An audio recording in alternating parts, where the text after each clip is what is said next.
Welcome class. आज की class में हम करने वाले हैं एंटरप्रेन्योरशिप।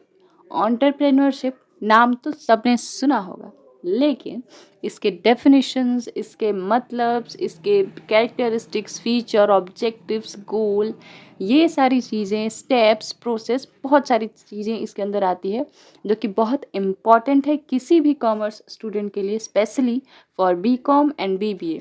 तो आज की क्लास में हम वही करने वाले हैं, कॉन्सेप्ट ऑफ एंटरप्रेन्योरशिप, राइट। तो लेट्स स्टार्ट, देखते हैं कि एंटरप्रेन्योरशिप क्या होता है, राइट। ओके, सो एंटरप्रेन्योरशिप एक प्रोसेस है, ठीक है, जो कि डिज़ाइन करता है, लॉन्च करता है, रन करता है एक बिजनेस वेंचर को। विच मीन्स कि अगर आपके पास कोई भी एक क्रिएटिव आइडिया है, ठीक है, आज के आपके पास रिस्क लेने की कैपेसिटी है, ठीक है, आपके पास एक स्ट्रेटेजिक मैनेजमेंट करने का तरीका आता है, आपको आता है कि कैसे हम मनी को, एसेट को कैपिटलाइज कर सकते हैं, ठीक है। तो आप एक स्टार्टअप कर सकते हो। स्टार्टअप क्या होता है? कोई भी बिजनेस जो हम पहली बार कर रहे हैं, कुछ नया, कुछ क्रिएटिविटी यूज़ करके, जो उससे अब से पहले वो बिजनेस परस्यू नहीं किया गया है किसी के द्वारा, ठीक है।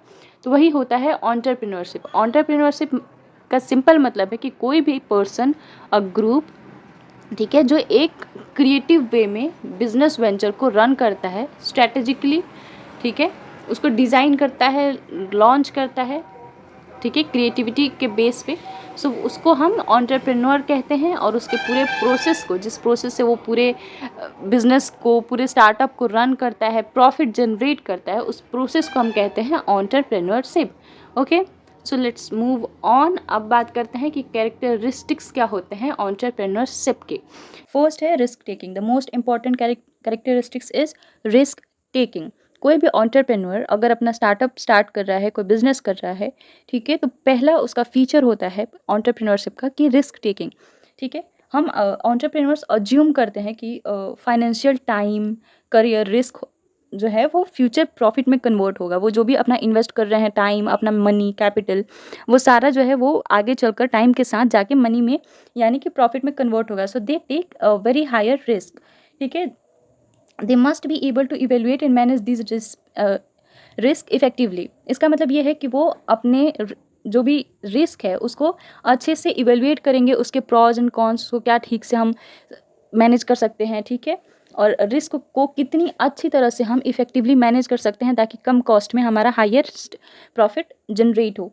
सेकेंड आता है इनोवेशन। बिना इनोवेशन के एंटरप्रेन्योर ही नहीं बन सकता है, कोई एंटरप्रेन्योरशिप हो ही नहीं सकती है, क्योंकि innovation, creativity is the main theme, main point of entrepreneurship, ठीक है। सो ये सेंट्रल एलिमेंट होता है एंटरप्रेन्योरशिप का।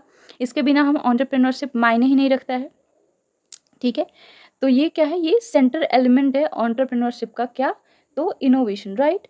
देखते हैं कि ये इन्वॉल्व करता है introducing a new producer or service, creating a new production method, opening a new market or finding a new way to organise business, ठीक है। इनोवेशन में कुछ भी हो सकता है, कोई भी आप क्रिएट कर सकते हो, कोई नया प्रोडक्शन मेथड जो अब तक यूज़ ना हुआ हो, कोई एक नया मार्केट आप ओपन कर सकते हैं, बिजनेस को ऑर्गेनाइज करने के लिए आप कोई भी वे चूज कर सकते हैं जो कि अभी तक मार्केट में यूज़ नहीं हो रहा हो। कुछ स्टार्टअप्स के नाम हैं, कुछ एंटरप्रेन्योरशिप के नाम हैं, जैसे कि ओला हो गया, उबर हो गया, अमेजन, फ्लिपकार्ट, ये सारे जो हैं वो एक स्टार्टअप हैं और बहुत अच्छे से ये रन कर रहे हैं, ठीक है।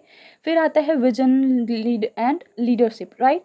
तो थर्ड आता है vision and leadership. A successful entrepreneur has a clear vision for their venture and possesses the leadership skills to inspire and guide a team to achieve that vision. That means, इसका मतलब ये है कि कोई भी एक सक्सेसफुल एंटरप्रेन्योर जो है, उसका जो विजन होता है अपने बिजनेस को लेके, अपने स्टार्टअप को लेके, वो बहुत ही ज़्यादा क्लियर होता है, ठीक है। उसके अंदर लीडरशिप स्किल्स होते हैं, वो इंस्पायर होता है और अपनी टीम को गाइड करने में सक्सेसफुल होता है, ठीक है। अपनी टीम को गाइड कर सकता है, मोटिवेट कर सकता है, ताकि वो भी उसके साथ सपोर्ट करे और उसके एंटरप्रेन्योरशिप को आगे ले जाए और प्रॉफिट जनरेट करे, ठीक है। फिर आता है अपॉर्चुनिटी रिकॉग्निशन। बहुत सारे लोग हैं जो स्टार्टअप करना चाहते हैं, बट उनको पता ही नहीं चल रहा है, उनको कोई न्यू क्रिएटिव आइडियाज़ ही नहीं मिल रहे हैं स्टार्टअप करने के लिए, ठीक है। तो लीडरशिप की, एक एंटरप्रेन्योर की पहली क्वालिटी होती है कि वो अपॉर्चुनिटी को रिकॉग्नाइज कर सके कि मार्केट में हमें किस चीज़ का डिमांड है और हम कैसे अपनी क्रिएटिविटी का यूज़ करके हम मार्केट की डिमांड को अपना प्रॉफिट, अपना अपॉर्चुनिटी में कन्वर्ट कर सकते हैं, राइट।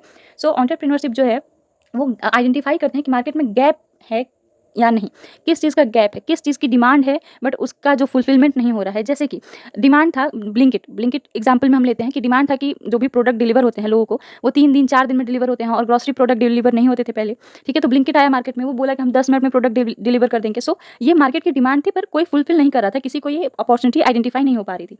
तो एक सक्सेसफुल एंटरप्रेन्योर जो है वो अपॉर्चुनिटी को रिकॉग्नाइज कर लेता है, मार्केट के गैप को आइडेंटिफाई करने के लिए उसके पास एबिलिटी होती है, ठीक है। और फिर वो मार्केट में जो गैप है उसको आइडेंटिफाई करके लिए उसके लिए सॉल्यूशंस को डेवलप करता है, ठीक है, कि हम जो भी डिमांड है मार्केट में, जो भी गैप है मार्केट में, उसको हम सॉल्यूशन प्रोवाइड कर सके, राइट। सो एंटरप्रेन्योर जो है वो एक ऐसा इंडिविजुअल है जो कि एंटरप्रेन्योर जो है एक ऐसा इंडिविजुअल है जो पूरे इस एंटरप्रेन्योरशिप के प्रोसेस को अंडरटेक करता है, ठीक है। एंटरप्रेन्योरशिप एक एक्ट की तरह है, ठीक है। इसका डिस्टिंक्शन यानी कि डिफरेंस बहुत क्लियर है। एंटरप्रेन्योर जो है वो एक एजेंट है चेंज का, मार्केट में जो चेंज आएगा उसका एक एजेंट है। और एंटरप्रेन्योरशिप क्या है, पूरी एक डायनेमिक प्रोसेस है जो समय के साथ, टाइम के साथ चेंज होते रहेगा, ठीक है। वो चेंज को ड्राइव करता है एंटरप्रेन्योरशिप, और एंटरप्रेन्योर जो है वो एजेंट है जो मार्केट में चेंज लाता है, ठीक है। तो डिफरेंस बहुत क्लियर है, ठीक है। सो अभी देखते हैं कि इवोल्यूशन कैसे हुआ एंटरप्रेन्योरशिप का, ठीक है। The concept of entrepreneurship has evolved significantly throughout history, reflecting changes in economic, social and technological paradigms. So हम देखेंगे कि economics, social and technological way में एंटरप्रेन्योरशिप का इवोल्यूशन कैसे हुआ। एंशिएंट सिविलाइजेशन, ठीक है, एंटरप्रेन्योरशिप का जो रूट है वो ट्रैक किया जा सकता है एंशिएंट ट्रेड एंड कॉमर्स के टाइम पे ही, ठीक है। जो सबसे पहले एंटरप्रेन्योर्स होते थे तब के ज़माने में, वो क्या होते थे, मर्चेंट्स होते थे या ट्रेडर्स होते थे जो कि ट्रेड रूट को स्टैब्लिश करते थे, अपने गुड्स को एक्सचेंज करते थे, रिस्क लेते थे, क्योंकि एंशिएंट टाइम में लोग लॉन्ग डिस्टेंस पे ट्रेड बहुत कम करते थे और बहुत जो है वो कम करते थे, क्योंकि रिस्क होता था, वेदर रिस्क होता था, लूटने का रिस्क होता था, बहुत सारे रिस्क होते थे। बट वो रिस्क लेते थे उसको, ठीक है, रूट फाइंड आउट करते थे, लॉन्ग डिस्टेंस में अपने ट्रेड करते थे। सो तब एंशिएंट के टाइम पे एंटरप्रेन्योरशिप ऐसे काम करता था, ठीक है। एक प्रोमिनेंट एग्जांपल है मार्को पोलो, आप सबने सुना नहीं होगा but let me explain to you. Marco Polo जो है वो acted as a go between for trade with a fast east, ठीक है। मार्को पोलो जो है वो एक्ट किया था कैसे, तो गो बिटवीन फार ईस्ट, हम बिटवीन द कंट्री जो ट्रेड करते थे, वो इस एग्जाम्पल है एंशिएंट सिविलाइजेशन के टाइम पे एंटरप्रेन्योरशिप का।